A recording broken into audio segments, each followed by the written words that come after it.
다 차셨으면 저와 함께 한 절씩 교독하도록 하겠습니다. 제가 먼저 10절을 읽도록 하겠습니다. 사무엘이 왕을 요구하는 백성에게 여호와의 모든 말씀을 말하여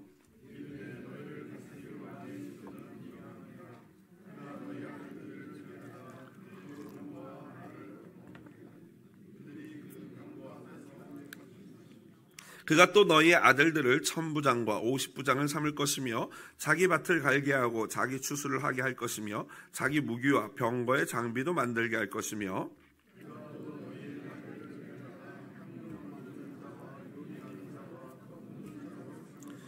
그가 또 너희의 밭과 포도원과 감람원에서 제일 좋은 것을 가져다가 자기의 신하들에게 줄 것이며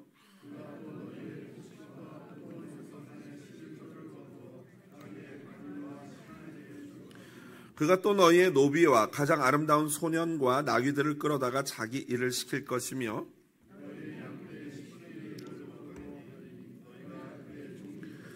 그날에 너희는 너희가 택한 왕으로 말미암아 부르짖되 그날에 여호와께서 너희에게 응답하지 아니하시리라 하니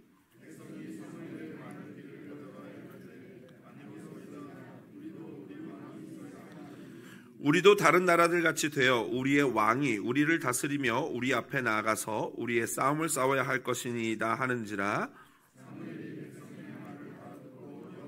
다 같이요. 여호와께서 사무엘에게 이르시되 그들의 말을 들어 왕을 세우라 하시니 사무엘이 이스라엘 사람들에게 이르되 너희는 각기 성읍으로 돌아가라 하니라. 아멘. 오늘 본문 말씀 사무엘상 8장 10절로 22절 말씀 가지고요, 말 듣기를 거절하는 이스라엘이라는 제목으로 말씀의 은혜 나누도록 하겠습니다. 제가 지난 주 중에 주일 설교를 준비하려고 하다가 우연히 미리 결정하라 라는 책을 읽게 되었습니다. 출판사에서 선물로 보내준 책인데요, 처음에 이렇게 책을 펼치면서 매우 흥미로웠습니다. 그 가운데 저자의 짧은 경험담이 인상 깊어서 우리 성도님들과 나누려고 제가 합니다. 저자는요, 대학생 시절 술과 파티를 즐기며 난잡하게 살았습니다. 그러던 어느 날 예수님을 만나고 나서 하나님의 무조건적인 사랑을 깨닫게 되었고 더 이상 죄를 짓고 싶지 않았습니다. 결국 그는 예수님의 능력으로 술을 끊을 수 있었습니다. 그런데 어느 날 친구들과 장거리 여행을 떠나기 전 파티가 벌어졌는데요, 여자애들이 저자를 향해서 야, 너 톰 크루즈 닮았어 라고 말을 했고 그는 어깨가 으쓱였습니다. 그 순간부터 영화 탑건에 나오는 OST 주제가가 귓속을 맴돌기 시작했고 본인은 벌써 우통을 벗고 비치 발리볼을 하고 있는 영화 속 주인공의 모습을 상상하게 되었습니다. 결국 그는 자신도 모르게 여자애들과 함께 맥주를 한 잔, 두 잔, 석 잔 마시게 되었고 다음날 눈을 뜨고 마주한 상황은 자신을 향한 역겨움에 몸서리치게 했습니다. 그의 결심, 술을 마시지 않겠다, 예수님을 위해 살고 죄를 짓지 않겠다는 그러한 결심들이 한순간에 무너진 것입니다. 하지만 그 일을 계기로 그 이후로는 절대 입에 손을 대지 않고 그는 목사가 되었습니다. 그는 자신이 그 이후로 술을 입에 대지 않고 목사가 될 수 있었던 이유, 또는 그날 넘어지게 된 이유는 바로 미리 결정을 하지 않았기 때문이었다라고 말을 합니다. 저는 이 책의 내용이 상당히 깊은 관심이 갔지만 그것보다도 더 관심이 간 거는 저자가 톰 크루즈를 닮았다라는 이야기가 너무 궁금한 거예요. 그래서 제가 또 설교 준비를 하면서 그 목사님 교회를 찾아 들어갔습니다. 가가지고 교회 홈페이지를 가서 목사님 설교도 들어보고 얼굴도 보았습니다. 그리고 제가 내린 결론은 그때 그 여학생들이 약간 술에 취했구나. 아니 근데 사실은 진짜 잘생기셨어요. 이거 보여주면 안 되는데 우리 또 간사님이 열심히 준비를 해가지고 홈페이지 가서 여러분 한번 직접 설교도 들어보고 보시기 바랍니다. 제가 그래서 이분을 궁금해서 홈페이지를 찾아가 봤더니 사실은 이전에 몇 번 들어갔던 그 교회 홈페이지더라고요.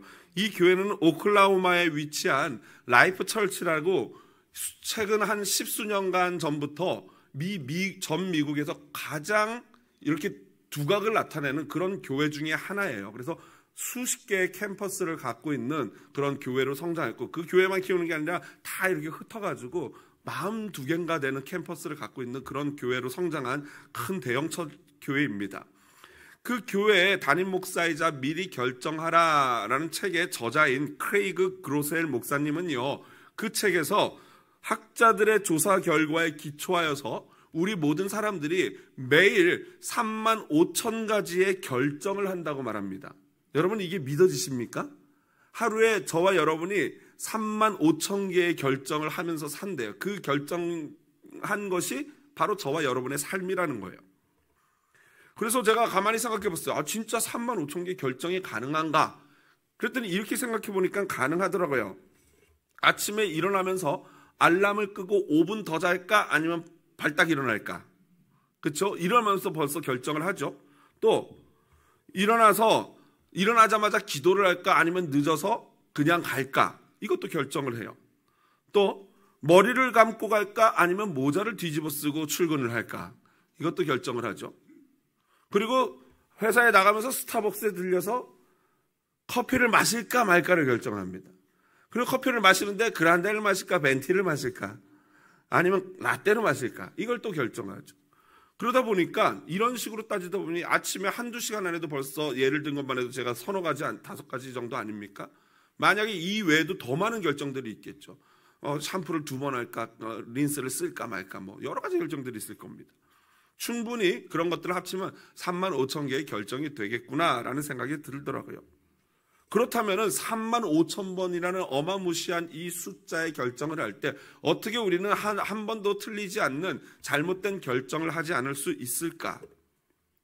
크레이그 목사처럼 잘 지켜오던 자신의 생활 습관을 단 한 번의 잘못된 결정으로 말미암아 망가뜨리지 않을 수 있는 비결은 무엇일까? 크레이그 목사는 그 비법이 바로 미리 결정하기다라고 말합니다. 그래서 미리 결정해 놓아야 할 것들이 7가지가 있대요. 그에 의하면 그 7가지를 결정해 놓으면요, 하루 종일 나머지 35,000번의 결정을 실수하지 않고 잘 할 수 있는 기준이 된다는 거예요. 그리고 그 7가지가 나머지 35,000개의 결정에 계속 지속적인 영향을 끼치는 거죠. 여러분, 그 7가지 궁금하시지 않습니까? 이따 결론에 말씀드리겠습니다. 오늘 본문은요, 잘못된 결정을 하는 이스라엘의 이야기죠. 그들은 수많은 결정의 순간에서 계속해서 반복적으로 잘못된 결정들을 하고 있어요. 오늘 본문에서도 그들은 여전히 잘못된 결정을 하고 하나님 앞에 고집을 부리죠. 하나님은 최후통첩으로 사무엘을 통해서 너희들이 택한 왕정 제도는 이러이러할 것이다 라고 경고를 하죠. 11절 12절에 보면 먼저 그들이 구하는 왕은 그들의 자녀를 전쟁을 위한 병사로 징병할 것이다 라고 경고를 합니다. 두 번째는 13절인데요. 그들의 딸은 왕을 위해 떡을 굽고 요리를 하는 그러한 사람으로 착취될 것이다. 또 14절 15절은 그들은 밭과 포도원, 감람원, 올리브 나무죠. 열매의 소산을 11조로 왕에게 드려야 될 것이다. 그리고 마지막으로 16절 17절 보면요, 그뿐 아니라 자신의 남종과 여종과 가축과 양떼의 11조를 왕에게 바쳐야 한다라고 말합니다.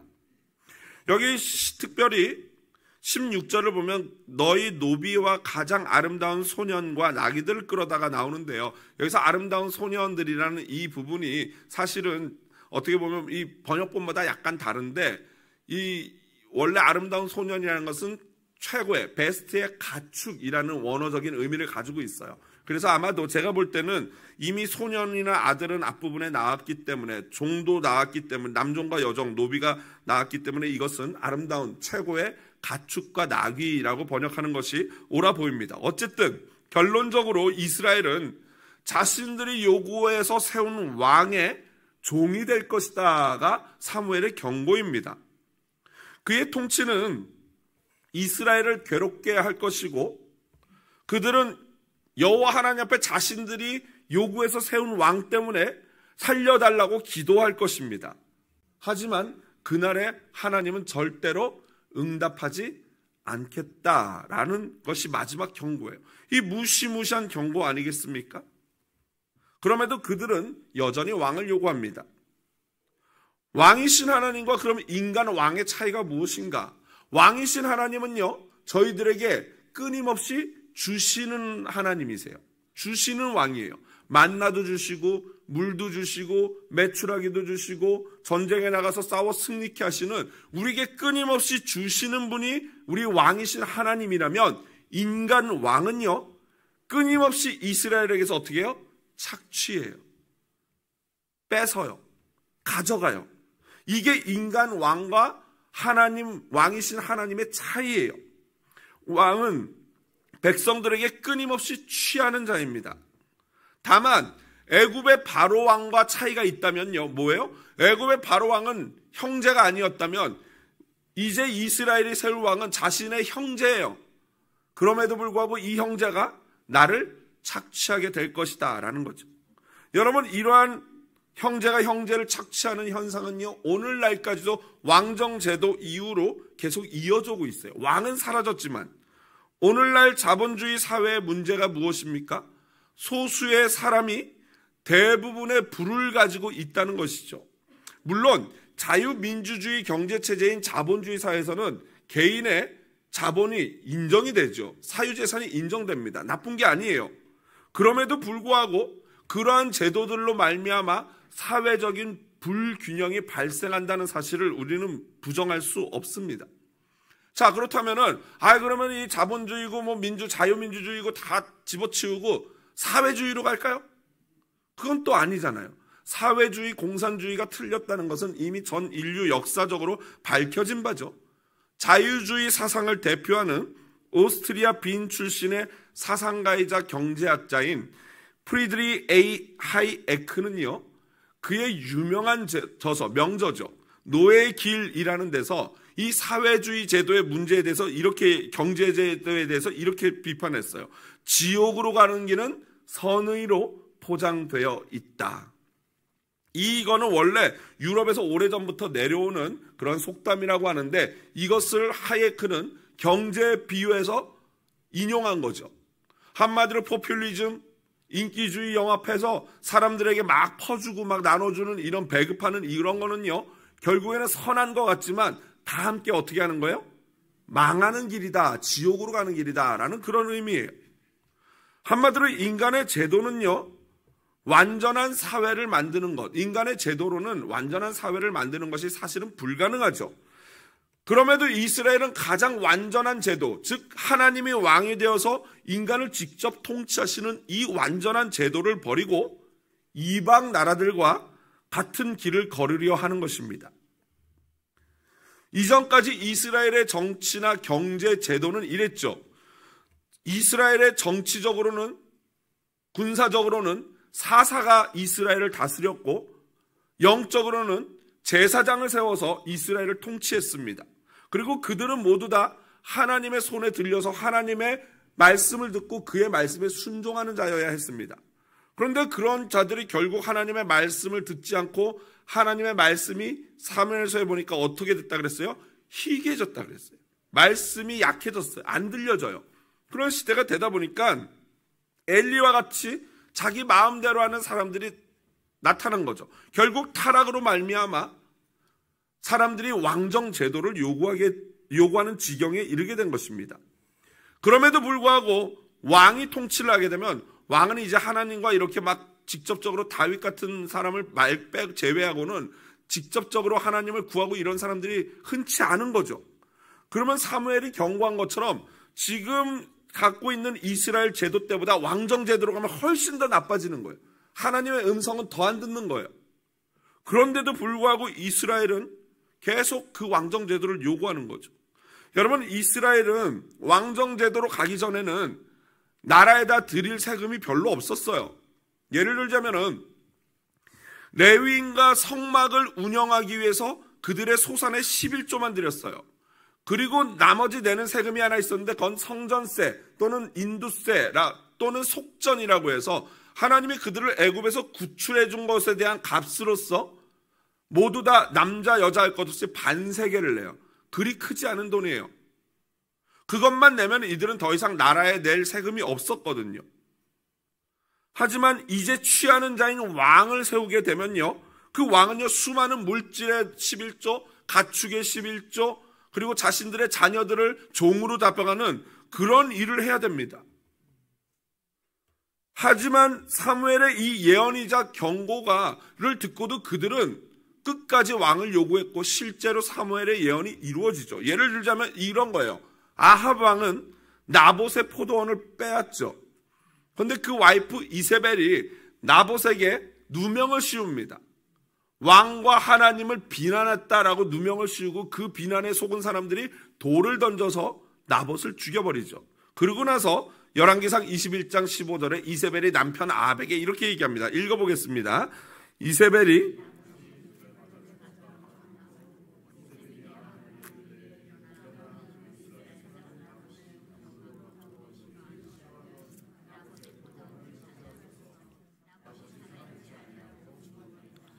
얼마나 악합니까? 자기가 갖고 싶은 포도원을 갖고자 사람을 그냥 죽여버려요. 그리고 그 포도원을 취한 거죠. 더 충격적인 것은 하나님 마음에 합한 왕 누굽니까? 다윗이죠. 다윗의 행위입니다. 착취 행위입니다. 다윗은요 자신의 충성스러운 부하 우리아의 아내를 임신시키고는 그것을 감추기 위해서 그 우리아를 전쟁 가운데 전사하게 만들죠. 그리고 나서 우리아가 죽었다는 소식을 듣고는 밧세바를 취합니다. 그때 나단 선지자가 하나님의 신탁, 예언을 받고 다윗에게 와서 이렇게 말합니다. 같이 읽어보겠습니다. 이제 내가 나를 없인 여기고 빼앗아 내 아내로 삼았은즉 여기서 너는 다윗이고 나는 하나님이에요. 그리고 우리아의 아내를 어떻게 했다? 빼앗았다 라고 표현해요. 취한 거죠. 결국 하나님의 사람이라고 불리는 다윗 왕도 어쩔 수 없이 인간 왕으로서 빼앗는 자, 곧 취하는 자였던 것입니다.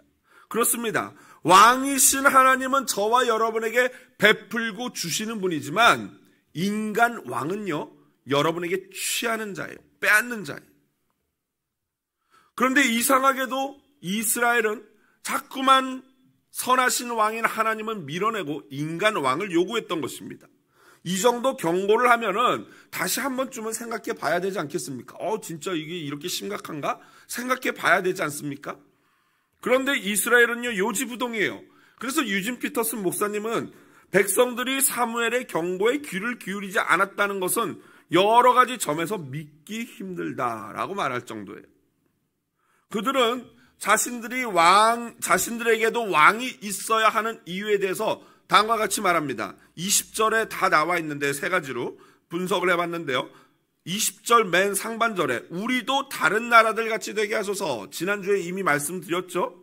하나님과의 언약의 관계를 부정하는 요구이자 하나님으로부터 독립하겠다는 거예요. 더 이상 관여 좀 하지 마십시오.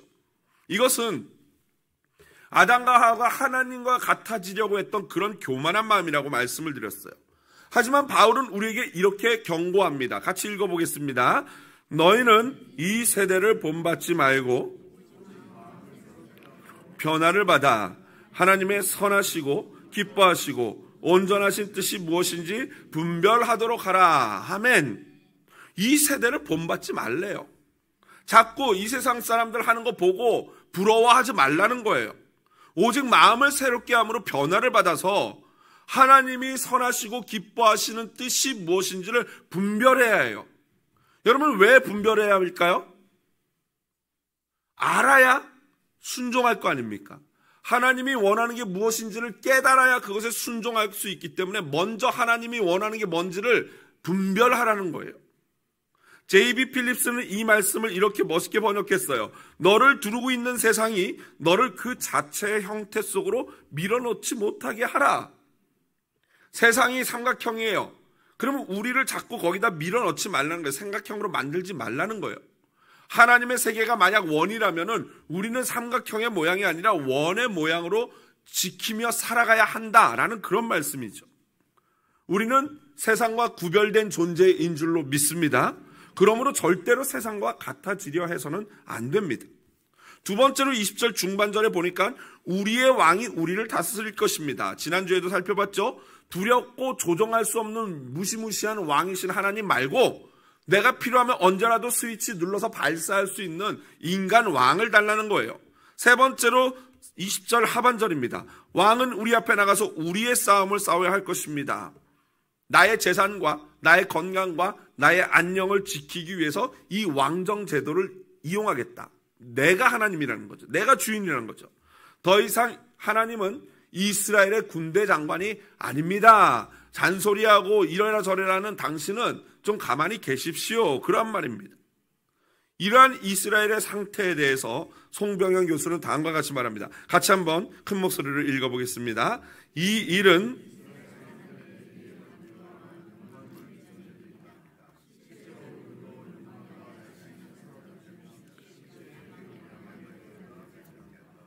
이러한 형편에 이르면 추구하는 것을 가질 때까지 어떠한 논리와 원리도 귀에 들어오지 않는. 여러분, 우리가 자주 경험하는 거 아닙니까? 뭐 하고 싶은 일이 있어요. 그게 마음에 확 꽂혀요. 그 다음부터는 어떻게 돼요? 그 생각만 해요. 뭐 사고 싶은 걸 아마존에서 봤어요. 그 다음부터 어떻게 돼요? 계속 검색만 하는 거죠. 그러면서 가격이 떨어지나 더 비교하면서. 이게 우리 인생이에요. 욕망과 야심에 사로잡히게 되면 그 순간부터는 그거의 노예가 되는 거죠. 반면에 사무엘의 보고를 들은 하나님은 그들에게 뭐라고 말합니까? 그들의 말을 들어줘라. 여러분, 우리 하나님이 참 이해가 안 되죠, 때로는? 사무엘도 하나님의 결정이 마음에 들지는 않아요. 하지만 하나님이시기 때문에 순종합니다. 사실 가만히 생각해 보면요, 하나님의 결정은 늘 이랬어요. 우리가 하나님의 기준에 한참 미치지 못하잖아요. 그래도 하나님은 언제나 변함없이 신실하게 우리를 보호하시고 우리를 사랑하시고 우리의 간구에 귀 기울이시는 줄로 믿습니다. 그게 우리 하나님이에요. 유진 피터슨 목사님은 그래서 다음과 같이 멋진 말로 오늘 이 본문을 보면서 우리 하나님을 이렇게 묘사했습니다. 하나님은 우리 상황 가운데 내려오셔서 우리의 무뎌진 상상력과 부족한 믿음을 사용하시고 우리가 있는 곳에서 우리와 함께 일하시며 우리의 속사람을 바꿔 놓으신다. 거절의 장소에서 태어나 거부당하고 죽임당하신 예수는 우리에게 오셔서 우리 가운데서 일하시는 하나님을 보여주는 최상의 신뢰다. 아멘. 그렇습니다. 하나님은 아무리 우리가 죄인이어도 우리가 죄인 되었을 때 우리를 찾아오시는 줄로 믿습니다. 한결같은 이 사랑은 결코 이스라엘을 떠나지 않으셨어요. 오히려 인간이 되어서 우리 인간의 세계로 직접 들어오셨습니다. 비록 인간들이 하나님의 잡은 손을 잡았다가 놓을지라도 하나님은 그 잡은 손을 놓지 않으시며 끝까지 우리를 지키고 보호하십니다. 그게 바로 우리 하나님이신 줄로 믿습니다. 단 하나 알아야 될 게 있다면 인간이 하나님의 손을 놓아버린 그 대가는 결국 인간 스스로 치르게 돼 있어요. 그건 하나님이 내리시는 벌이라기보다는 우리가 하나님을 떠났을 때 자연스럽게 따라오는 결과입니다. 인과응보와 같은 거예요. 먹으면 당연히 화장실을 가듯이 하나님의 손을 놔버리면 어쩔 수 없이 따라오는 결과들이 오늘 사무엘이 경고한 거예요. 그리고 실제로 그들은 그 맛을 보게 되죠. 하나님은 때로는 고집 부리는 자녀들을 안 돼 하다가 어떻게 하십니까? 그래 해봐. 내버려 두셔요. 한번 겪어보고 스스로 깨달으라는 거죠. 실제로 이스라엘은요, 바벨론 포로로 잡혀가기까지 500년의 왕정 시대 동안 엄청나게 고생했죠. 아까 나왔던 아합이라는 사람의 아버지가 오므리인데 오므리 왕조가 북이스라엘에서 가장 악한 왕조였어요. 백성들을 탄압하고 백성들에게 착취하는, 그들의 피눈물에 기도가 있었고 그런 고통들이 있었죠. 사무엘의 경고가 실제로 체험된 겁니다. 그런데 하나님은요, 그러한 시간조차도 낭비하지 않으세요. 오히려 그러한 시간을 통해서 다시 그들의 무너진 믿음을 불러일으키는 줄로 믿습니다. 하나님께는 모든 것이 합력하여 선을 이룰 줄로 믿습니다. 그러므로 여러분, 우리가 고집과 연약함으로 말미암아 빚어진 상황들이 있잖아요. 아, 내가 고집부리다, 내가 하나님 앞에서 죄짓다가 이렇게 됐네 라는 상황이 있을 거예요. 너무 낙심하지 마시기를 부탁을 드립니다.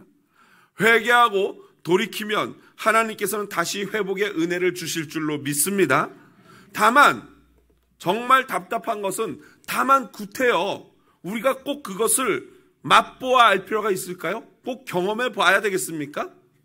여러분, 똥인지 된장인지 더 이상 말하지 않겠습니다. 냄새만 맡아도 알고 보기만 해도 알잖아요. 성경이 보라고 그걸 기록해 놓은 건데 굳이 그걸 우리도 나도 한번 체험해 보고 싶다 해가지고 그럴 필요는 없지 않겠습니까? 말씀을 정리합니다. 이스라엘은 미리 결정했어요. 놀랍죠? 자신을 위하여 하나님이 아닌 인간 왕을 세우겠다고 그들은 이미 결정했어요. 그 결과는 사무엘이 경고한 그대로고요.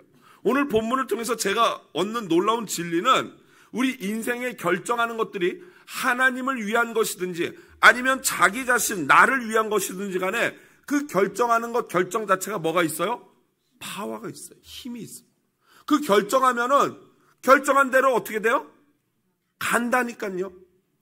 이스라엘이 인간 왕을 세우기로 어떻게 했다고요? 결정했어요. 그랬더니 어떻게 됐어요? 인간 왕을 세우게 됐어요. 그렇게 돼요. 예를 들면은 다니엘이 성경에 나오는 보기 좋은 예죠. 다니엘은요, 제국이 4번이나 바뀌는데도 왕들이 바뀌고 나라가 바뀌어요. 아예 패권을 차지하는 나라가 바뀌는데도 다니엘은 꼿꼿이 그 자리에서 총리직을 유지한 사람이에요. 여러분, 이게 가능할까요? 그런데 다니엘은 그렇게 했다니까요. 그 이유가 뭔지 아십니까? 다니엘서 1장 8절에 나와 있습니다. 그 비결이. 같이 읽어보겠습니다. 다니엘은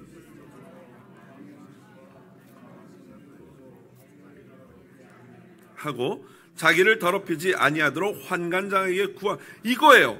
뜻을 정하여. 아멘? 뜻을 정했다. 이게 마음을 결정하는 거죠. 다니엘은요, 우상 숭배한 음식, 고기를 먹지 않고 난 야채만 먹겠습니다라고 뜻을 정했어요. 왜요? 하나님의 거룩한 자로서 더러운 우상에게 드린 걸로 나를 더럽힐 수 없다. 나는 거룩한 백성이다. 이거를 결정한 거죠.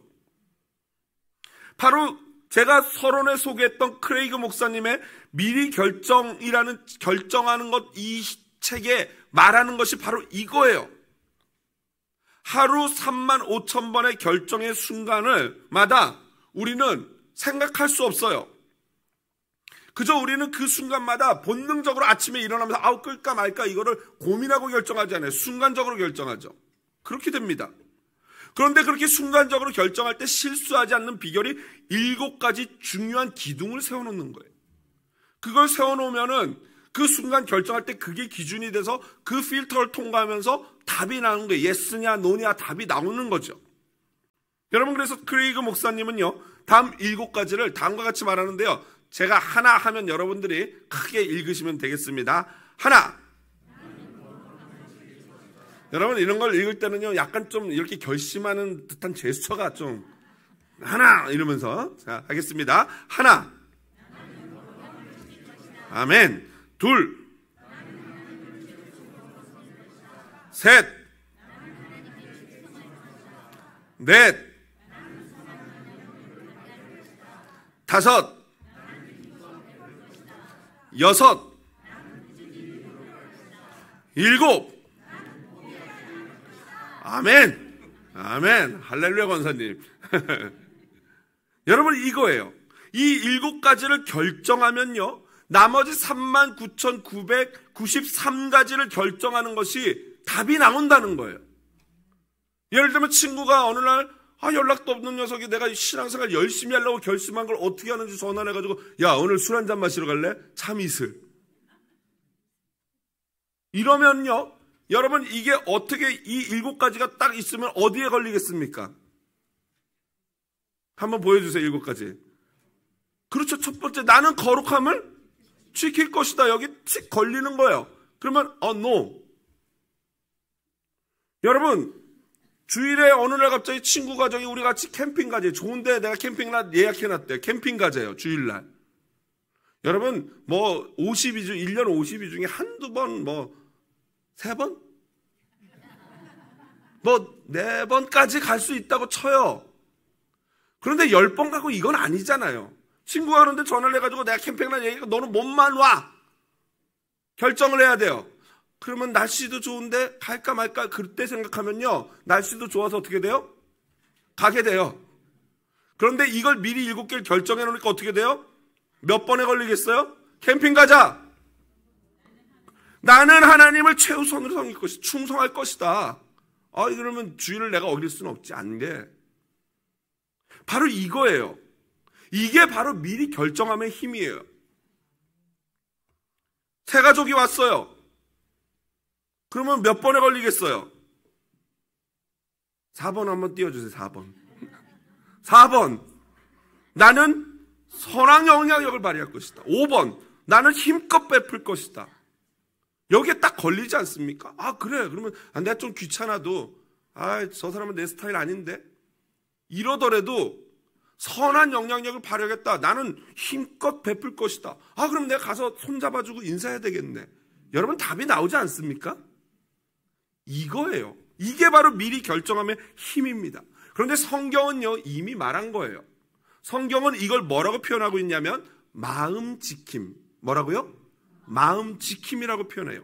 여러분 잠언서 2구절 한번 같이 큰 목소리로 읽어보고 마치도록 하겠습니다. 읽어보겠습니다. 더욱 네 마음을 지키라. 생명의 근원이 이에서 남이니라. 노하기를 더디하는 자는 용사보다 낫고 자기의 마음을 다스리는 자는 성을 빼앗는 자보다 나으니라. 아멘. 아멘이죠. 여러분 우리 모두 미리 결정합시다. 그 마음, 결정하는 마음 누가 주시는 거예요?